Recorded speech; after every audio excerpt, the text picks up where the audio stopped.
Good morning student. Welcome to my YouTube channel PG study classes. और जैसा कि आपको पता है कि सीयूटी ने अपनी एग्जाम की डेट अनाउंस कर दी है और फॉर्म फिल करने की जो आखिरी डेट है वो हमारे पास क्या है, 12 मार्च है। ठीक है ना। तो कुछ बच्चों को प्रॉब्लम आ रही थी, उनको ये नहीं पता चल रहा था कि फॉर्म को कैसे फिल आउट करना है, या उनको अपने सब्जेक्ट कॉम्बिनेशंस नहीं पता चल रहे थे कि डोमेन स्पेसिफिक सब्जेक्ट क्या लेना है और किस यूनिवर्सिटी में किस किस सब्जेक्ट की रिक्वायरमेंट है जिसके हिसाब से उनको उनके पर्टिकुलर कोर्स में एडमिशन मिलेगी। तो इस वीडियो के अंदर मैं आपके वो सारे डाउट क्लियर करने की कोशिश करूंगा और स्टेप बाय स्टेप आपको ये भी बताऊंगा कि फॉर्म को कैसे फिल आउट करना है। देखो, मेनली क्या है कि ये एग्जामिनेशन एक सेंट्रल यूनिवर्सिटीज के लिए है। अगर आपको कोई भी सेंट्रल गवर्नमेंट की यूनिवर्सिटी के अंदर एडमिशन लेनी है तो आपको ये फॉर्म भरना पड़ेगा और पेपर देना पड़ेगा। तो इसके अंदर होता क्या है कि एक तो आपको एक लैंग्वेज का पेपर देना पड़ेगा। लैंग्वेज मतलब कोई भी लैंग्वेज हो, चाहे इंग्लिश, हिंदी, पंजाबी, कोई भी, असमीज, बंगाली, कोई भी लैंग्वेज होगी आपकी, एक तो वो देना पड़ेगा। प्लस आपके कुछ डोमेन स्पेसिफिक सब्जेक्ट, मतलब वो सब्जेक्ट जो आपने क्लास 12th के अंदर पढ़े हुए हैं और सिलेबस भी इनका बिल्कुल आसान है। जो आपने क्लास 12th के अंदर पढ़ा है वही सारी चीजें इस पेपर के अंदर आएंगी एमसीक्यू फॉर्म के अंदर। ठीक है। और अगर आपको ज्यादा जानना है इसके बारे में तो आप इसका इन्फॉर्मेशन बुलेटिन खोल सकते हो और जाके वहां पर एग्जैक्टली पढ़ सकते हो कि क्या क्या चीजें हैं, क्या क्या रिक्वायरमेंट है। तो ये आप इनका इन्फॉर्मेशन बुलेटिन। ठीक है ना। तो इसके अंदर आप ये देख सकते हो कि कौन सी यूनिवर्सिटीज पार्टिसिपेट कर रही है, क्या टेस्ट का स्ट्रक्चर है, क्या होगा। बेसिकली ये एक ऑनलाइन टेस्ट है, कॉमन बेस्ड टेस्ट। ठीक है ना। कंप्यूटर बेस्ड टेस्ट होगा ये। आखिरी डेट हमारे पास कौन सी है, 12 मार्च है आखिरी डेट हमारे पास इसकी। और फीस स्ट्रक्चर क्या है कि अगर आपको 3 सब्जेक्ट्स का पेपर देना है तो आपको जनरल की 750 है, बाकी एज पर जो क्राइटेरिया है उसके हिसाब से आपकी होगी। टेस्ट आपका कंप्यूटर बेस्ड टेस्ट होगा।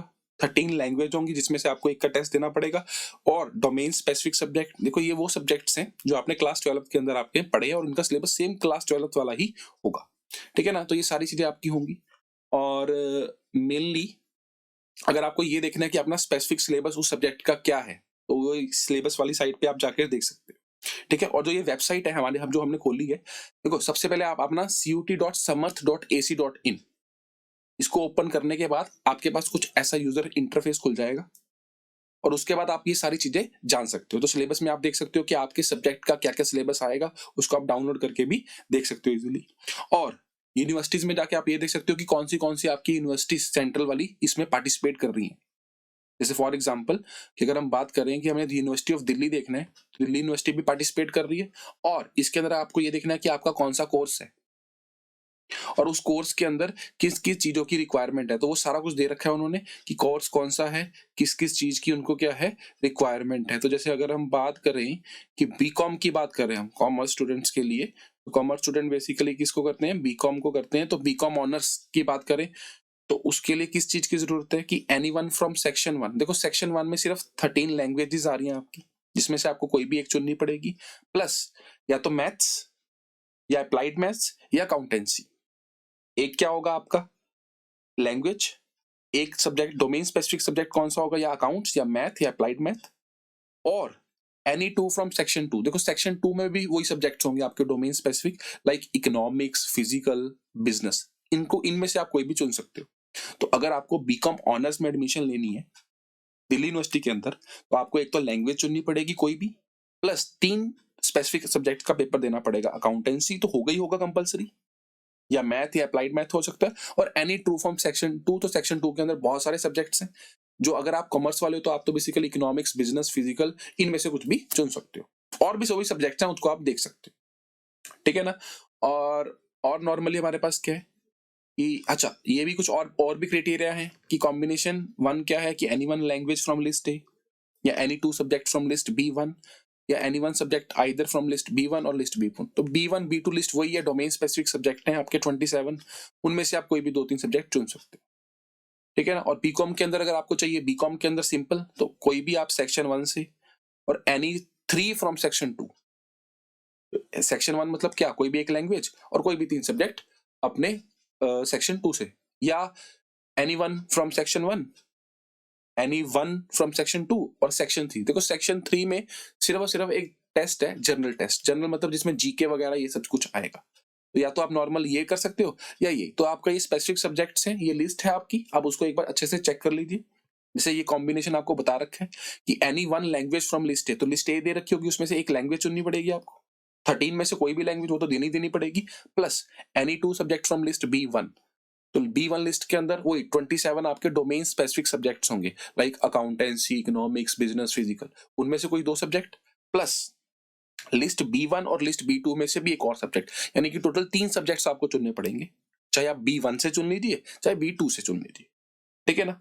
अच्छा, कॉम्बिनेशन 2 के अंदर क्या कर सकते हो आप, या कोई लैंग्वेज तो देना ही देना पड़ेगा, any one from subject either list B1 और B2, और एक जनरल टेस्ट आपको देना पड़ेगा और मेरिट के हिसाब से आपके स्कोर डिसाइडेड हो जाए, ठीक है ना। तो ये तो आप देख सकते हो जाके किसी भी कोर्स की या आपकी यूनिवर्सिटी पार्टिसिपेट के अंदर क्या क्या आपको रिक्वायरमेंट होगा। चलो, तो अगर आपको फॉर्म फिल करना है तो आपको सबसे पहले कहाँ जाना पड़ेगा, रजिस्टर्ड के अंदर। तो मैं आपको एक डमी फॉर्म फिल करके दिखाऊंगा, ठीक है ना, इमेजिनरी नेम लेकर सब कुछ कर कर, जिससे आप स्टेप बाय स्टेप सीख सको कि कैसे करना है। तो इस वीडियो को ध्यान से देखना।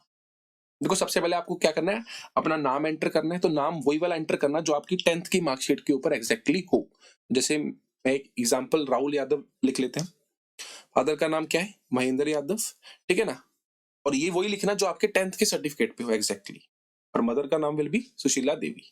तो ये जो कई बार दिक्कत क्या आती है कि 10th के सर्टिफिकेट के ऊपर हमारी सरनेम वगैरह कुछ और होता है, तो वही एग्जैक्ट स्पेलिंग ही डालना जो आपके 10th के सर्टिफिकेट के ऊपर। इस बात का ध्यान रखना। गार्डियन नेम क्या होगा, आपके फादर ही होंगे आपके गार्डियन, ठीक है ना। और कैंडिडेट डे ऑफ बर्थ, मतलब आप अपना डेट ऑफ बर्थ भरोगे, जो भी लिख लेते हैं। तो हम लेट से 8 जनवरी और 2003 कर लेते हैं, ठीक है ना। जेंडर चुनोगे आप अपना, नेशनैलिटी विल बी इंडियन। और आइडेंटिटी टाइप, देखो आइडेंटिटी टाइप मतलब क्या हो गया कि आप कोई भी अपना, या Aadhaar card, PAN card, school ID card, passport, कुछ भी आपकी आइडेंटिटी है जो आपको बतानी पड़ेगी और उसका नंबर डालना पड़ेगा। जैसे हम बोले कि अगर आपके पास ड्राइविंग लाइसेंस है, वोटर आईडी कार्ड है, पासपोर्ट है, स्कूल आईडी कार्ड है, पैन कार्ड है। देखो, स्कूल आईडी कार्ड अगर कुछ भी नहीं है तो आपके पास आधार कार्ड तो होगा ही, तो उसको हम कर सकते हैं। और उसका आपको क्या डालना पड़ेगा, नंबर डालना पड़ेगा। तो मैं एक इमेजिनरी नंबर डाल देते हैं हम इसके अंदर। चलो, देखो, उसके बाद आपको बताना पड़ेगा अपना प्रेजेंट एड्रेस, मतलब कहां पर आप इस टाइम पर प्रेजेंटली रह रहे हो। तो अगर हमने एक इमेजिनरी ले रखा है कि आपको हाउस नंबर या नेम बताना पड़ेगा उस जगह का, फिर सब लोकेलिटी, मतलब आसपास का कोई मोहल्ला वगैरह हो या आपका, और मेन लोकेलिटी आप किसी शहर में रह रहे हो या मतलब कोई आसपास और जगह है। फिर कंट्री कौन सी होगी आपकी, देखो स्टेट कौन सी होगी, state will be Uttar Pradesh लिख देते हैं। एंड डिस्ट्रिक्ट विल बी पहली वाली ही आगरा ही कर देते हैं, ठीक है ना। और area pin code will be this. अच्छा, उसके बाद आपको क्या फिल आउट करना पड़ेगा, अपनी ईमेल एड्रेस डालनी पड़ेगी। देखो, ईमेल एड्रेस ध्यान से डालना, वो वाली डालना जो आप रेगुलरली यूज करते हो, या कम से कम आपके पास उसके मैसेज आ जाए। क्योंकि अगर कोई भी फर्दर आपको इन्फॉर्मेशन होगी या फॉर्म गलत हुआ या कुछ भी इन्फॉर्मेशन होगी, वो आपको ईमेल पे ही दी जाती है CUT के द्वारा, ठीक है ना। तो जैसे मैंने यहाँ पर डाल दिया rahul@gmail.com, आप वो वाली डालना जो बेसिकली अपने पेरेंट्स की डाल देना, मतलब जो रेगुलर यूज में हो, या कम से कम आप उसको एक बार 2 बार देखते हो। तो फिर हमें क्या करेंगे, इसी ईमेल को दोबारा लिखेंगे कंफर्म करने के लिए, ठीक है ना। सेम मोबाइल नंबर डाल देंगे, तो जैसे मैंने अपना डाल दिया, एंड उसको कंफर्म कर देंगे। ऑल्टरनेटिव अगर आपके पास कोई पेरेंट्स का नंबर है तो आप उसको भी डाल सकते हो। और अब ये आ गया परमानेंट एड्रेस। परमानेंट एड्रेस मतलब एक्चुअल में आपका मेन एड्रेस कौन सा है, जहां से आप शुरू से रह रहे हो। देखो, कई बार क्या होता है, प्रेजेंट हम रह कहीं और रहते हैं, किराए पर रह रहे होते हैं कई बार, लेकिन हमारा घर गांव के अंदर होता है, कहीं भी होता है, तो वो उसकी बात कर रहा है परमानेंट एड्रेस। लेकिन अगर आप रह भी वहीं रहे हो और हाउस भी सेम है, तो आप इसको क्लिक कर सकते हो नॉर्मली, ठीक है। चलो, तो नेक्स्ट हमारे पास क्या है, देखो अब आपको चुनना पड़ेगा पासवर्ड। पासवर्ड चुनते समय ना बार बार होता है कि पासवर्ड नहीं समझ में आता कैसे रखें। तो पासवर्ड के लिए ध्यान रखना, देखो पहले कम से कम 8 कैरेक्टर, मतलब चाहे नाम नंबर ले लो, चाहे अपना फोन नंबर लिख दो, कुछ भी लिख सकते हो आप, ठीक है ना। कोई भी आप अपना नाम लिख लो, कोई भी अक्षर लिख लो, लेकिन पहले 8 कैरेक्टर वैसे रखना, प्लस 1 स्पेशल कैरेक्टर। और स्पेशल कैरेक्टर कैसे होंगे, 1 upper case character. Upper case character मतलब क्या हो गया, जैसे एक छोटा ए होता है, एक बड़ा ए होता है, ठीक है। कैप्स लॉक ऑन करके ए दबा देना है, बड़े वाला, ए दबाओ, बी दबाओ, कुछ भी दबाओ, लेकिन वो बड़ा होना चाहिए, ठीक है। और 1 लोअर केस कैरेक्टर। कैरेक्टर मतलब ABCD में से कोई भी लोअर केस, मतलब विदाउट कैप्स लॉक, बिना कैप्स लॉक ऑन किए हुए, यानी कि छोटा BCD कुछ भी डाल देना। तो एक बड़ा ए डाल दिया, एक छोटा हमने लेट से बी डाल दिया, और एक न्यूमेरिक वैल्यू। न्यूमेरिक वैल्यू मतलब @ कर दिए, हैश कर लीजिए, कुछ भी कर लीजिए। तो जैसे अगर मैं बोलूं 8 कैरेक्टर, तो आपने अपने फोन नंबर के ले लिए। एग्जाम्पल लेते हैं कि पहले आपने अपने फोन नंबर के 8 कैरेक्टर ले लिए, उसके बाद एक बड़ा कैरेक्टर लिया, 1 अपर केस। अपर केस मतलब कैप्स लॉक ऑन किया और ए बड़ा डाल दिया, फिर कैप्स लॉक ऑफ किया, बी डाल दिया, सिंपल बी, छोटे वाला बी, और एक न्यूमेरिक वैल्यू मतलब @, डाल दिया। ठीक है ना, तो ये आपका पासवर्ड फिल हो गया। आप कुछ भी कर सकते हो, मैंने आपको जस्ट एक कंफर्म किया। तो कंफर्म करने के लिए, ठीक है ना, कि आपको पासवर्ड कंफर्म करने, तो आप इस इधर डाल सकते हो। तो जैसे मैं डालता हूं, इट विल बी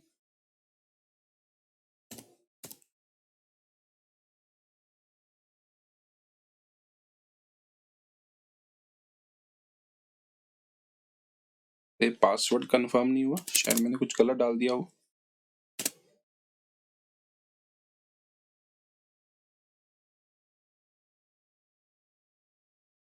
नहीं, तो इट विल बी, तो ये कंफर्म हो गया।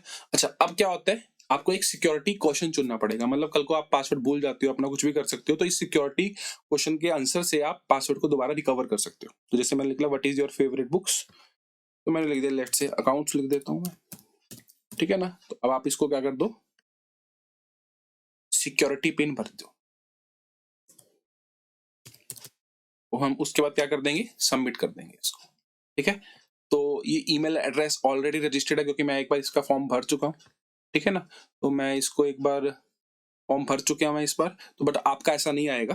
ठीक है ना, तो आपका वो फॉर्म फिल आउट हो जाएगा। ठीक है, तो उसके बाद डायरेक्टली आपके पास, चलो मैं आपको एक, इसको ईमेल को हम चेंज भी कर देते हैं, लेट्स से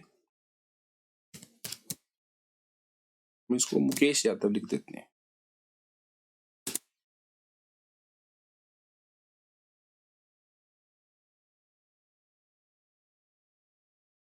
तो फिर ट्राई करते हैं इसको, शायद ये हो जाएगा अब। हाँ, चलो अब हो गया। तो अब आपके पास कुछ ऐसा सिस्टम आ जाएगा आपका निकल कर, कि आप पूरी अपनी इंफॉर्मेशन चेक कर सकते हो एक बार, कि आपने कुछ गलत तो नहीं भरा, क्योंकि अभी आप उसको अपडेट कर लोगे। तो जैसे कैंडिडेट का नाम, father name, mother name, guardian name, candidate का डेट ऑफ बर्थ, जेंडर वगैरह, ये सब कुछ आप देख सकते हो कि प्रेजेंट एड्रेस में आपने क्या भरा है। ठीक है, परमानेंट एड्रेस में आपने क्या भरा है, सिक्योरिटी क्वेश्चन आपका क्या था। अच्छा, अब आपको ना ये वेरीफाई करना पड़ेगा, माई नेम वेरीफाई करना पड़ेगा, date of birth, father name, mother name, email address, mobile, present address, ठीक है ना, परमानेंट एड्रेस, कि आपने सब कुछ चेक कर लिया और सभी क्या है, सही है। ठीक है ना, अगर आपको एडिट करना है तो आप एडिट भी कर सकते हो, लेकिन अगर आप सबमिट कर रहे हो तो मतलब सब चीजें क्या है आपकी सही है, आप सबमिट कर सकते हो, और आपका ओटीपी मोबाइल के ऊपर आ जाएगा, जिससे आपका वो क्या हो जाएगा, कंफर्म्ड हो जाएगा। एक वेरिफिकेशन कोड आपके फोन के ऊपर आ जाएगा, मेरे पास आ गया हो वेरिफिकेशन कोड, तो उसको फिल करते हैं। तो इट विल बी 199। चलो, तो अब मैंने वो वेरिफिकेशन कोड डाल दिया और उसको फिल कर दिया, तो अब मेरे पास एक ऐसा फॉर्म निकल कर आ गया। ठीक है, तो यहाँ पर आपको दिख रहा होगा कि आप लॉग आउट करके आपके पास आईडी पासवर्ड आपके फोन पे आ जाएगा। ये आपका एप्लीकेशन नंबर था, चाहे आप इसको नोट डाउन कर लो। ठीक है ना, तो ये आपके पास एक तरीके से पूरा खुल जाएगा। एंड अब आपको क्या करना है, अपने एप्लीकेशन फॉर्म को भरना है। अभी तक आपने रजिस्ट्रेशन करवाई थी, अब आपको क्या करना है, अपने एप्लीकेशन फॉर्म को फिल करना है। इसको देखते हैं हम कैसे फिल आउट करोगे आप। देखो, सबसे पहले आपके पास कैंडिडेट नेम वगैरह वो तो आपको ऑलरेडी दे ही रखा होगा। ठीक है ना, आपने भरा होगा। अच्छा, कैटेगरी अब आपको चूज करनी है आपकी, कि आप जर्नल हो, ओबीसी हो, एससी एसटी या ईडब्ल्यूएस, जो भी हो आप उस हिसाब से चुन लो। तो हम यहाँ पर जनरल चुन लेते हैं। अच्छा, पीडब्ल्यूबीडी का मतलब क्या होता है, कि आप कोई हैंडीकैप्ड वगैरह या ऐसी कोई डिसेबिलिटी है आपके पास, तो अगर आपके पास ऐसा कोई डिसेबिलिटी कार्ड है तो आप चुन सकते हो। ठीक है, अदरवाइज आप इसको नो कर सकते हो। फादर नेम आपको बता रखा है कितना है। चलो, नेक्स्ट हमारे पास क्या आएगा, देखो अब आपको भरना है फादर नेम और फादर क्वालिफिकेशन। तो अगर आपके पापा फादर की कोई क्वालिफिकेशन अगर आपको पता है तो आप वो भर सकते हो, नहीं आप नॉट एप्लीकेबल भी लिख सकते हो। ठीक है, फादर ऑक्यूपेशन, फादर ऑक्यूपेशन मतलब आपके फादर क्या करते हैं, एग्रीकल्चर है, बिजनेस है, मेडिकल इंजीनियर, किसी भी तरीके का है, गवर्नमेंट एम्प्लॉई है, पब्लिक प्राइवेट कुछ भी है तो आप चुन सकते हो। नहीं तो अगर कुछ भी नहीं आपको समझ में आ रहा तो अदर में जाकर भी बता सकते हो। ठीक है ना, तो अदर में जाकर भी आप बता सकते हो कि क्या है, कि कोई और काम करते हैं। अगर आप चुन सकते हो कि प्राइवेट जॉब पे हैं, कुछ भी है, तो सभी आपको दे रखे हैं, आप उस हिसाब से चुन लो। और ऐसे ही मदर का, तो मदर का नाम और मदर की क्वालिफिकेशन अगर आप एप्लीकेबल करना चाहते हो तो ठीक है, नहीं तो आप नॉट एप्लीकेबल भी लिख सकते हो। और मदर ऑक्यूपेशन क्या है, ठीक है ना, कि जैसे इन सब में देख लो, अगर सिंपल हाउसवाइफ है, अदर में आप डाल सकते हो कि इंक्लूडिंग हाउसवाइफ है, ठीक है ना। तो उसके बाद आपके पास क्या आएगा कि एनुअल फैमिली इनकम। तो एनुअल फैमिली इनकम की अगर आपकी साल की इनकम फैमिली की 1 लाख तक है तो आप कर सकते हो अप टू 1 लाख। 1 लाख से 2 लाख के बीच में है, 2 लाख से 3 लाख, वो आप अपने पेरेंट्स से बातचीत करके भी इसमें डाल सकते हो किसी भी हिसाब से, ठीक है ना। चलो, तो क्या आप जुड़वा हो तो यस, अदरवाइज नहीं। देखो, डोमिसाइल स्टेट मतलब आप किस स्टेट के अंदर एक्चुअली आप रहते हो, कहाँ का आपका आधार कार्ड वगैरह है, आप डोमिसाइल कहाँ है, कहाँ के आप वासी हो, रहने वाले कहाँ के हो, ठीक है ना। तो उसको आपको डालना पड़ेगा, ठीक है। तो हम नॉर्मली यूपी डाल देते हैं। और आर यू डायबिटिक हो या नहीं हो, तो हो तो आप डाल सकते हो, नहीं हो तो आप नहीं डाल सकते हो। अच्छा, एरिया कौन सा है, अर्बन है या रूरल है, ठीक है ना, तो हम अर्बन डाल देते हैं। चलो, उसके बाद आपका आएगा कि मोड ऑफ प्रिपरेशन आपने किस तरीके से किया, आपने कोई ट्यूशन रखी है, ऑनलाइन रखी है, तो आप सेल्फ ही लिखो, सबसे अच्छा रहेगा, ठीक है। और medium of study in qualifying examination, देखो आपने किस तरीके से जो आपने क्वालिफाई एग्जामिनेशन को पढ़ा है, जो आप एग्जामिनेशन क्वालिफाई मतलब जिसके बेसिस के ऊपर आप एडमिशन लेना चाहते हो, आपने वो किस तरीके से पढ़ा है। तो आपने इंग्लिश मीडियम में पढ़ा है, हिंदी में पढ़ा है, पंजाबी में, कन्नड़ में, कश्मीरी में, कौनकी में, आप चुन सकते हो किसी भी तरीके से। हम नॉर्मली क्या चुनेंगे, हम इंग्लिश चुन लेते हैं, ठीक है ना। चलो, और प्रेजेंट एड्रेस, तो प्रेजेंट एड्रेस विल बी वो आपने भरा ही हुआ था, और परमानेंट एड्रेस अगर आपका सेम है तो आप यहाँ पर टिक कर सकते हो, नहीं तो आपने पहले भरा होगा तो उस हिसाब से उठाया जाएगा। अच्छा, do you belong to poverty line, तो अगर आप गरीबी रेखा के नीचे हो तो यस करोगे, अदरवाइज नो करोगे। क्या आप कश्मीरी माइग्रेंट हो, यस और नो, आपको उस हिसाब से देना है। वार्ड ऑफ डिफेंस पर्सन या एक्स सर्विसमैन, कि आप किसी डिफेंस आर्मी मैन के बच्चे हो या कुछ हो ऐसा, क्योंकि उसका कोटा मिल जाता है आपको, या एक्स सर्विसमैन के हो, ठीक है। अगर हो तो यस, अदरवाइज नो। और अगर आपके पास कोई एनसीसी का कोटा है, कोई सर्टिफिकेट है एनसीसी का, तो यस, अदरवाइज नो, ठीक है। अगर आपके पास कोई स्पोर्ट्स कोटा है जिसको आप क्लेम करना चाहते हो, ठीक है। और क्या आप कोई यूनिवर्सिटी एम्प्लॉय, मतलब अगर आपके पेरेंट्स जो हैं किसी सेंट्रल यूनिवर्सिटी के अंदर जॉब कर रहे हो, या कोई गवर्नमेंट रिकॉग्नाइज यूनिवर्सिटी के अंदर जॉब कर रहे हो, तो अगर आप उनके बेटे हो या उनकी बेटी हो तो आप डाल सकते हो, यहाँ पर यस कर सकते हो, अदरवाइज आप नो भी कर सकते हो। चलो, उसके बाद आप क्या करना है, आपने इसको सेव करना है, ठीक है। तो फिर आपके पास कुछ ऐसा रिव्यू फॉर्म खुल जाएगा जिसमें आप चेक कर सकते हो कि आपने जो जो इन्फॉर्मेशन अभी फिल आउट करी है क्या वो सही है या नहीं, या कुछ उसमें चेंजेस वगैरह तो नहीं करने, ठीक है। तो बस उसके बाद अगर आपको अपडेट करना है तो आप अपडेट कर सकते हो, अदरवाइज आप प्रोसीड टू नेक्स्ट सेक्शन पे हम जा सकते हैं। अच्छा, अब आपको क्या करना है इसमें, क्लास 10th इक्विवेलेंट एजुकेशन, मतलब आपको अपनी क्लास 10th किया उसके इक्वल अगर आपने कोई आईटीआई वगैरह किया उसके हिसाब से आपको फिल आउट करना पड़ेगा। तो मोस्टली आपको क्लास 10th की अगर आपके पास है डिटेल वो फिल आउट करनी पड़ेगी। तो आपने वो तो ऑटोमेटिकली बात है कि पास ही कर लिया होगा, तभी प्लस 2 में हुए हैं, और किस साल में आपने उसको पास किया, मतलब जैसे अगर ये 2023 है तो let's see it will B 2021, कौन से सेशन में आपने उसको पास किया, ठीक है ना। पासिंग ईयर कौन सा था, मतलब किस साल के आपके पास है, मार्च 2021 था, मार्च देखो मार्च 2023 अगर चल रहा है तो most probably it will be March 2021 ही हो। बाकी आप आपकी मार्कशीट के ऊपर लिखा होता है ऊपर एग्जैक्टली कि आपने किस ईयर को उसको पास किया। क्वालिफाई एग्जाम तो 10th क्लास थी। अच्छा, प्लेस ऑफ स्कूलिंग मतलब आपका जो स्कूल था वो किस जगह पर था, अर्बन या रूरल एरिया के अंदर। Next will be type of school, मतलब स्कूल कौन सा था, सरकारी स्कूल था, गवर्नमेंट प्राइवेट स्कूल था, केवी विद्यालय था, जेएनवी था, प्राइवेट अनएडेड था, ठीक है ना। तो या प्राइवेट ही मानो इसको कंप्लीटली, या ये होता है कि कोई कंबाइंड गवर्नमेंट के साथ होते हैं। सेंट्रल बोर्ड ऑफ सीबीएसई का कोई स्कूल था, काउंसिल था, तो आप ये देख सकते हो आपका कौन सा था, डिस्टेंस था, या अगर आपको नहीं समझ में आ रहा तो आप अदर में भी डाल सकते हो। हम केवी डाल देते हैं यहाँ पर, लेट्स से। अच्छा, क्वालिफाइंग एग्जामिनेशन कंट्री इंडिया ही होगी, और किस स्टेट में आपने वो मतलब आपका स्कूल था, उत्तर प्रदेश। अच्छा, डिस्ट्रिक्ट कहाँ पर था आपका, जहां पर भी आपका वो स्कूल होगा एक्चुअल में, और बोर्ड नेम कौन सा था, अगर आपने सीबीएसई दे दिया है, ठीक है ना, नहीं आपने आपका अपना जो भी बोर्ड होगा, कोई आपका रीजनल बोर्ड है, आप उसको भी देख के लिख सकते हो। तो हम सीबीएसई लिख देते हैं, अगर आपको रीजनल बोर्ड है वो सभी इस पे एप्लीकेबल होंगे, आप देख के चुन सकते हो। स्कूल का नाम क्या होगा, हम एबीसी स्कूल लिख देते हैं, ठीक है ना। स्कूल या कॉलेज का पिन कोड, देखो स्कूल कॉलेज का पिन कोड मतलब उस पर्टिकुलर एरिया का पिन कोड क्या होगा, जिस एरिया में आप लोग क्या कर रहे हो, आपका जो स्कूल जो था वो सिचुएटेड था, मतलब अगर आप जिस एरिया में रह रहे हो, जिस स्कूल में आप पढ़ रहे हो, उस स्कूल का बेसिकली पिन कोड क्या है, आपको वही फिल आउट करना पड़ेगा लास्ट 10th का। ऐसे लिख देते हैं, और रिजल्ट मोड, तो इट विल मतलब किस तरीके से आपका रिजल्ट आया था, परसेंटेज में आया था, ग्रेड में आया था।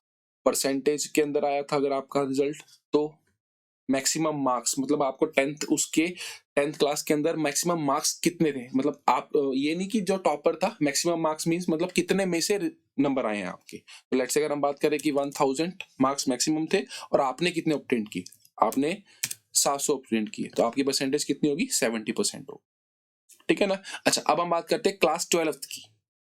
तो रिजल्ट स्टेटस क्या लिखोगे आप लिखोगे अपीयरिंग, पास नहीं लिख सकते अभी आप, अपीयरिंग, क्योंकि अभी आपका रिजल्ट अभी तक आया नहीं, आप अपीयर के अंदर हो। और पासिंग ईयर कौन सा होगा, 2023 ही होगा, इसी साल ही होगा, क्योंकि अपीयरिंग में हो तो इसी साल में होगा ना। और अगर आपने पिछले साल दिया था, पास कर चुके हो, तो आप पास भी लिख सकते हो।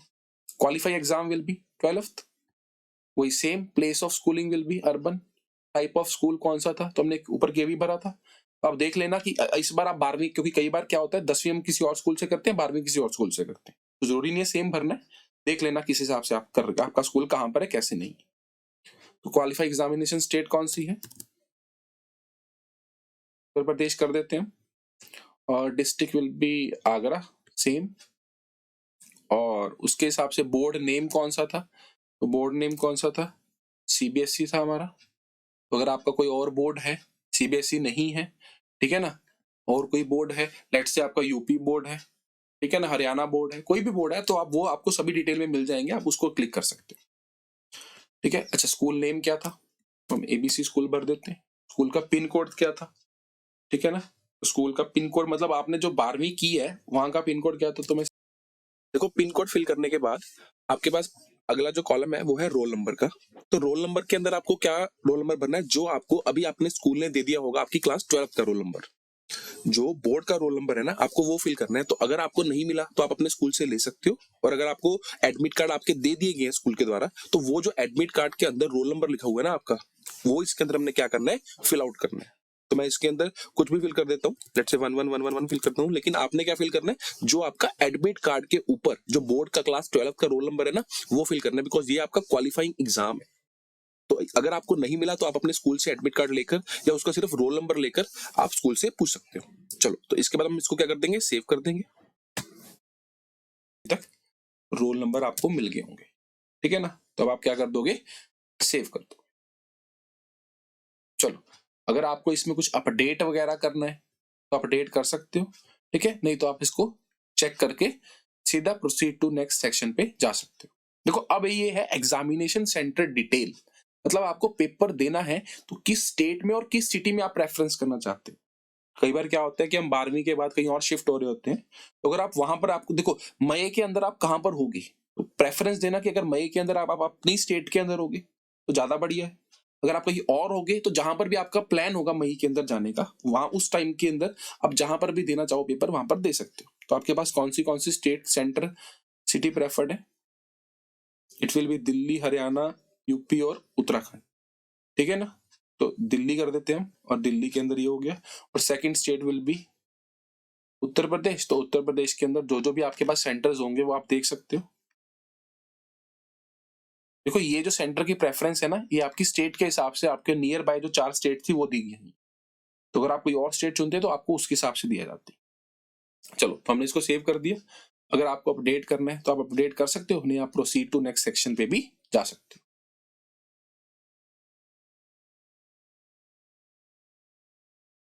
चलो, इसके बाद हमारे पास क्या है कि देखो, अब ये सबसे मेन पार्ट है आपका, कि आपको देखना है सिलेक्ट यूनिवर्सिटी नेम, किस यूनिवर्सिटी में आपको अप्लाई करना है ना। तो जैसे अगर आपको अलीगढ़ मुस्लिम यूनिवर्सिटी, एपेक्स अरुणाचल, आप देख लो, आपने अपनी प्रेफरेंस देख ही लोगी। लेट्स से आपको यूनिवर्सिटी ऑफ दिल्ली के अंदर जाना है, ठीक है ना, दिल्ली यूनिवर्सिटी के अंदर जाना है, तो हम क्या लिखेंगे, यूनिवर्सिटी ऑफ दिल्ली। और किस कोर्स के अंदर जाना है, तो लेट्स से आपको जाना है बीकॉम के अंदर, ठीक है ना। तो ये सारे कोर्सेज हैं जो यूनिवर्सिटी ऑफ दिल्ली के अंदर अवेलेबल हैं, और आपको जाना है किसके अंदर, बीकॉम के अंदर। तो आपने बीकॉम चुन लिया और इसको क्या कर दिया, ऐड कर दिया। अब ये क्या आ गया, ऐड हो गया, ठीक है ना।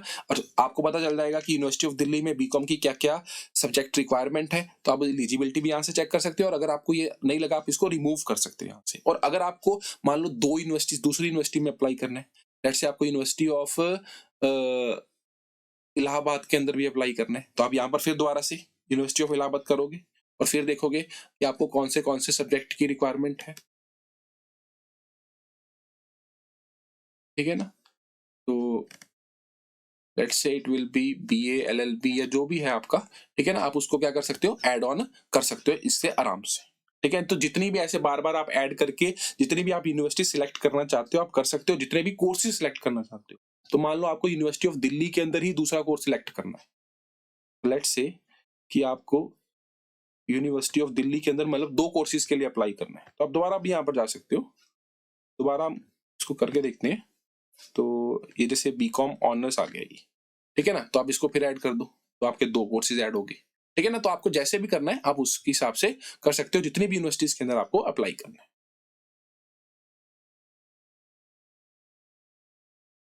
ठीक है ना। चलो, तो अब आप इधर क्लिक करोगे, तो अगर आपको इसमें कुछ अपडेट करना है तो कर सकते हो, नहीं प्रोसीड टू नेक्स्ट सेक्शन के अंदर आपने चले जाना है। तो देखो, तो अब आपको चुनना है, देखो अब आपको चुनना है पेपर कि आपको कौन से सब्जेक्ट्स का सिलेक्शन करना है, मतलब कौन से पेपर आपको देने हैं इन यूनिवर्सिटीज के अंदर एडमिशन के लिए। और सबसे इंपॉर्टेंट पॉइंट है, इसमें गलती नहीं करना। तो देखो, अगर आपको यूनिवर्सिटी ऑफ दिल्ली के अंदर बीकॉम ऑनर्स करना है तो any one from section first के अंदर आपने पढ़ा था क्या था, सिर्फ लैंग्वेजेस थी। तो इनमें से कोई भी एक लैंग्वेज आपको चुननी पड़ेगी जिसका आपको पेपर देना ही देना पड़ेगा। तो लेट्स से मैं क्या चुन लेता हूँ, इंग्लिश चुन लेता हूँ। उसके बाद आपके पास क्या है, या तो मैथ या अप्लाइड मैथ या accountancy book keeping and any 2 from section 2। देखो सेक्शन 2 के अंदर भी क्या था आपके पास, आपके देखो सेक्शन 1 के बाद सेक्शन 2 के अंदर सारे आपके पास क्या थे, डोमेन स्पेसिफिक सब्जेक्ट्स थे। तो मेनली बात क्या है कि आपको एक तो इसमें से इन चारों में से एक सब्जेक्ट चुनना पड़ेगा, मैथ, अप्लाइड मैथ, अकाउंटेंसी या बुक कीपिंग, और 2 और, तो टोटल आपको 3 सब्जेक्ट्स और चुनने हैं। तो ऐसे ही अगर हम बात करें यूनिवर्सिटी ऑफ दिल्ली में बीकॉम के लिए, तो उसमें से भी एनी वन फ्रॉम सेक्शन 1 जो आपने एक बार चुन लिया है, और एनी 3 फ्रॉम सेक्शन 2, तो सेक्शन 2 से कोई भी 3 सब्जेक्ट्स, या एनी वन फ्रॉम सेक्शन 1 और एनी वन फ्रॉम सेक्शन 2 और एनी वन फ्रॉम सेक्शन 3। तो देखो मेनली बात है कि अगर हम बात करें कि अब आपको 3 और सब्जेक्ट्स चुनने हैं, तो जिसमें अकाउंटेंसी तो होना ही होना चाहिए क्योंकि आपने बीकॉम ऑनर्स को भी चुना है। तो मैं चुन लेता हूं बीकॉम के लिए अकाउंटेंसी, ये एक सब्जेक्ट हो गया, और मीडियम ऑफ टेस्ट पेपर, किस मीडियम के अंदर आप पेपर देना चाहते हो, ठीक है ना। अच्छा, थर्ड हम कौन सा चुनेंगे अकाउंटेंसी चुनने के बाद, तो मैं चुन लेता हूं बिजनेस स्टडी। आपके पास बहुत सारे ऑप्शंस होंगे, आप उन ऑप्शन से देख सकते हो आपको कौन सा अच्छा लगता है, आप उस हिसाब से भी उसको चुन सकते हो। जैसे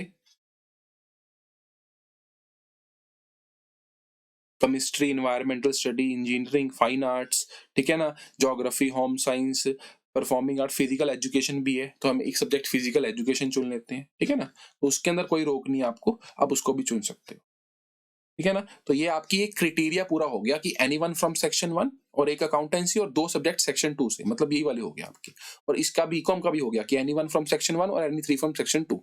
और अगर आपको 3 नहीं चुनने हैं, सिर्फ सेक्शन एक ही देना है, सेक्शन 1 तो देना ही देना पड़ेगा, और एक सिर्फ अकाउंटेंसी चुन लिया, और एक फिर आपको सेक्शन 3 मतलब सेक्शन 3 में क्या था, सिर्फ और सिर्फ जर्नल टेस्ट था आपका, तो वो भी आपको चुनना पड़ेगा। तो नॉर्मली आप इसको चुनकर भी कर सकते हो, ठीक है। इंग्लिश कंपलसरी है, बाकी 3 सब्जेक्ट तो आपको अपने हिसाब से चुनने हैं। चलो, तो इसके बाद आप क्या कर दोगे, इसको सेव कर दोगे। अच्छा, यहाँ पर आपको क्लिक करना पड़ेगा और देन आपको क्या करना पड़ेगा, सेव करना पड़ेगा। और उसके बाद आपके पास क्या आएगा, अच्छा हाँ, इसके अंदर अब आपको क्या करना पड़ेगा कि अगर आप ये नहीं देना चाहते हो तो आपको नॉट एप्लीकेबल के ऊपर जाके एक बार क्लिक करना पड़ेगा, क्योंकि आपके लिए रिक्वायर्ड ही नहीं है। और अब के बाद आप एक बार क्या कर दोगे, नॉट एप्लीकेबल के ऊपर क्लिक कर दोगे।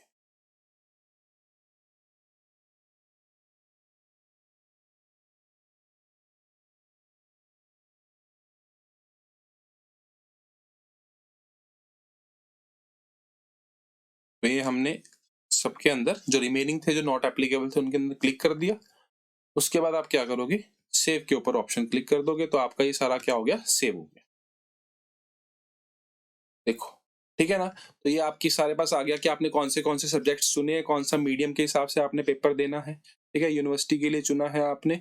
और अगर आपको ये सारा ठीक लगता है तो आप क्या कर सकते हो, प्रोसीड टू नेक्स्ट सेक्शन कर सकते हो। तो अब आपको क्या करना पड़ेगा, अपने डॉक्यूमेंट्स अपलोड करने पड़ेंगे।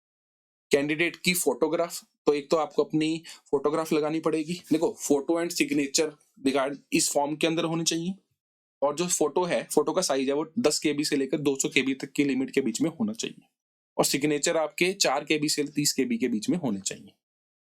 ठीक है ना, तो वो आपको लगाने।